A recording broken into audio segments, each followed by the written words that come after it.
Hi everyone, this is Deepshikha from Nurturing Minds. Today I'm going to teach you how to write a nice introduction for analytical paragraph.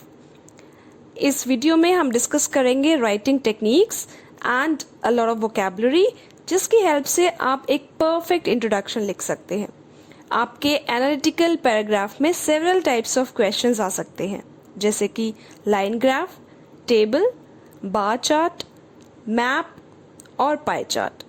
जिस technique की आज हम बात करेंगे वो इन सभी टाइप्स के क्वेश्चंस के लिए सेम है. एक अच्छा इंट्रोडक्शन लिखने के लिए आपने अपने क्वेश्चन में ही दी गई इंफॉर्मेशन का यूज करना है और इस सिंपल सी टेक्निक को फॉलो करना है. So let's see what is that technique to write a great introduction. First you have to see what type of graph it is. ये एक लाइन ग्राफ है, बार चार्ट है, मैप है, table है या पाई चार्ट है, वो आपको पहले देखना है. उसके बाद आपको देखना है आपका ग्राफ क्या शो कर रहा है, क्या रिप्रेजेंट कर रहा है. क्या ये दो चीज़ों में कंपेयर कर रहा है या फिर हमें कोई इंफॉर्मेशन या डेटा दिया गया है तो वो हमें चेक करना है. थर्ड इज अब उस ग्राफ में जो भी नेम्स दिए गए हैं वो नेम्स कंट्रीज के हो सकते हैं या वो किसी भी और चीज़ के नेम्स हो सकते हैं, तो हमें उसकी लिस्ट बनानी है. कोई फूड आइटम हो सकता है, कोई पर्टिकुलर ग्रुप हो सकता है, तो हमें उसकी लिस्ट बनानी है.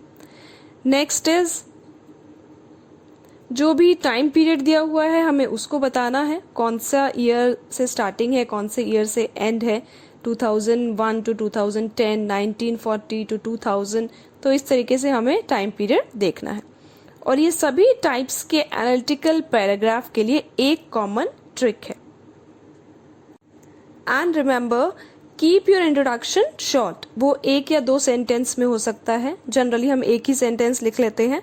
And writing a good introduction is very much important because it gives an impression about your writing skills कि आपकी राइटिंग स्किल्स कितनी अच्छी हैं. And we know that first impression is the last impression. तो हमारा ये जो फर्स्ट इम्प्रेशन है इंट्रोडक्शन लिखने का, हमें इसे बहुत ही परफेक्ट वे में, बहुत ही अच्छे वे में लिखना है. Let's take an example. Here we have to write introduction for bar chart question. और ये जो चार्ट दिया हुआ है आपको, it is a bar chart not bar graph. हमें यहाँ पर दो बार चार्ट दिए गए हैं. फर्स्ट है कंप्यूटर ऑनरशिप 2002 टू 2010 और सेकेंड है computer ownership bye education level 2002 and 2010. And the question is the graphs give information about computer ownership as a percentage of the population and by level of education for the years 2002 and 2010. अब हमें सबसे पहले देखना है type of graph, और ये graph है bar graph, that is bar chart. Second हमें देखना है ग्राफ क्या शो कर रहा है, वो क्या रिप्रेजेंट कर रहा है. तो ये हमें इंफॉर्मेशन दे रहा है कंप्यूटर ऑनरशिप की. थर्ड हम देखेंगे डिफरेंट नेम्स हैं या नहीं. ये पॉइंट यहाँ पर एप्लीकेबल नहीं होता क्योंकि दो चार्ट्स हैं और दोनों में ही थोड़ा सा डिफरेंस है. फोर्थ हमें देखना है ईयर्स, और ईयर्स दिए हुए हैं यहाँ पर 2002 एंड 2010. चलिए अब इस क्वेश्चन को करते हैं पैराफ्रेज. मीन्स इसे हमें अपने वर्ड्स में लिखना है और वो बनेगा हमारा introduction. The bar charts show data about computer ownership with a further classification by level of education from 2002 to 2010. Let's see now how we have paraphrased it. हमने कुछ words के synonyms का use करके उसी को paraphrase कर दिया है जो question दिया गया था और एक अच्छा सा introduction ready किया है. The graphs, अब किस टाइप का ग्राफ है, बार चार्ट है ये तो, और दो चार्ट्स दिए हुए हैं इसलिए हमने लिख दिया द बार चार्ट्स. गिव के प्लेस पे हमने लिखा है show and they are giving some information. हमने लिखा है show data about computer ownership as a percentage of the population. About computer ownership, जिस चीज़ के बारे में वो इंफॉर्मेशन दे रहे हैं वो लिखेंगे. And by level of education, उसको हमने थोड़ा सा मॉडिफाई कर दिया है with a further classification by level of education. and the years are given for the years 2002 and 2010. तो हमने यहाँ पे उसको थोड़ा सा चेंज किया है from 2002 to 2010. तो इस तरीके से वर्ड्स को थोड़ा सा मॉडिफाई करके अपने वर्ड्स में चेंज करके हम इंट्रोडक्शन लिखते हैं. एक अच्छा इंट्रोडक्शन लिखने के लिए हमें पर्टिकुलर वर्ड्स का यूज करना है, कुछ पर्टिकुलर वोकैबुलरी का यूज करना है, ताकि हमारा जो इंट्रोडक्शन है वो एक बहुत ही अच्छे तरीके से पैराफ्रेज हो सके.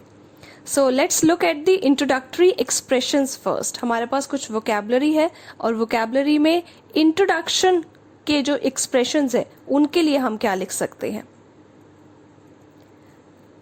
आप स्टार्टिंग करेंगे द ग्राफ और चार्ट और टेबल और map gives information about, provides information about, shows, illustrates, represents, depicts, compares.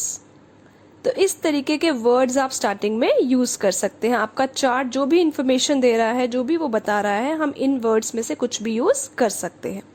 We have some more paraphrasing vocabulary and you can rewrite a phrase by using these synonyms. जैसे कि number of के place पे आप लिख सकते हैं quantity of. Spending is equal to expenditure. Rate is equal to percentage. Ratio is equal to proportion. Information के place पे हम लिख सकते हैं data. Change, अब वो किस तरीके का चेंज है, या तो ट्रेंड इंक्रीज हो सकता है या डिक्रीज हो सकता है, या उसमें वेरिएशंस और कोई बदलाव हो सकते हैं, या वो स्टेगनेंट है या वो बिल्कुल पीक पे पहुंच चुका है, सबसे टॉप पे पहुंच चुका है. तो वो चेंज हमें चेक करके लिखना है. Share is equal to portion.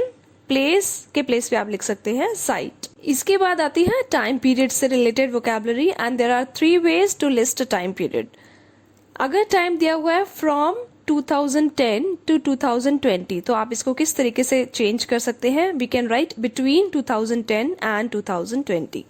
अगर सिंपल एक ही ईयर दिया हुआ है in 2020 so we can write in the year 2020. और अगर दिया हुआ है इन 2010 एंड 2020 तो आप इसको लिख सकते हैं इन 2010 एंड 2020 रेस्पेक्टिवली, और in the years 2010 and 2020. Now you know all the tricks to start a nice introduction. हमारे पास अब वो सारी वोकैबुलरी है जिससे हम एक बहुत ही अच्छा इंट्रोडक्शन लिख सकते हैं. Let's have one more example. This is a pie chart और हमें इस पाई चार्ट के लिए इंट्रोडक्शन लिखना है.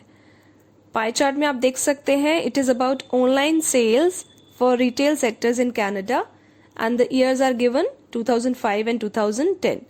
यहाँ पर कुछ परसेंटेज दिए हुए हैं डिफरेंट ब्लॉक्स में और नीचे उन्हीं कलर से रिलेटेड सेक्टर्स के नेम दिए हुए हैं. Electronics and appliances, food and beverage, home furnishing and video games. तो सबसे पहले पढ़ते हैं question. The 2 pie charts show the online shopping sales for retail sectors in Canada in 2005 and 2010. अब हमें सबसे पहले चेक करना है, जो हमने पहले 4 पॉइंट्स डिस्कस किए थे, कि हमें सबसे पहले क्या देखना है, किस टाइप का ग्राफ है. So it is a pie chart. Second we have to see what does it show. वो क्या शो कर रहा है. ये हमें शो कर रहा है online sales for retail sectors in Canada. और अगर यहाँ पे कोई डिफरेंट नेम्स दिए हुए हैं तो वो हम लिख सकते हैं. And here we have 4 different retail sectors name: electronics and appliance, food and beverage, home furnishing and video games. और लास्ट में हम देखते हैं ईयर. ईयर हमें दिया हुआ है इन 2005 एंड 2010. और इन 4 पॉइंट्स को ध्यान में रखते हुए we'll paraphrase the question now, और वो हमारा बनेगा introduction. So let's have a look at the introduction. The 2 pie charts compare the percentages of online shopping sales in Canada for different retail sectors: electronics and appliances, food and beverage, home furnishing and video game in the years 2005 and 2010. You can now check it yourself कि हमने दिए गए question को कैसे paraphrase करके अपना introduction बनाया है. देखिए, pie chart will be same pie charts show को हमने चेंज कर दिया compare the online shopping sales for retail sectors. अब हमने यहाँ पे थोड़ा सा चेंज कर दिया है द परसेंटेजेस ऑफ, क्योंकि हमें पाई चार्ट्स में we can see the percentages are given. So percentages of online shopping sales in Canada for different retail sectors, क्योंकि हमें 4 सेक्टर्स दिए हुए हैं तो हमने यहाँ पर उनके नेम्स भी मेंशन कर दिए हैं। Electronics and appliances, food and beverage, home furnishing and video games. और ईयर आपको दिया हुआ है इन 2005 एंड 2010, हमने यहाँ पे लिख दिया इन द ईयर्स 2005 एंड 2010। तो इस तरीके से हमने कुछ वर्ड्स को मोल्ड करके, उन्हें चेंज करके, उनके सिनोनिम्स को यूज करके एक बहुत ही अच्छा इंट्रोडक्शन लिखा है। That was all for today. Hope this video proves to be beneficial for you. For any queries, you can write it in the comment section. Thanks for watching the video. Take care. Bye bye.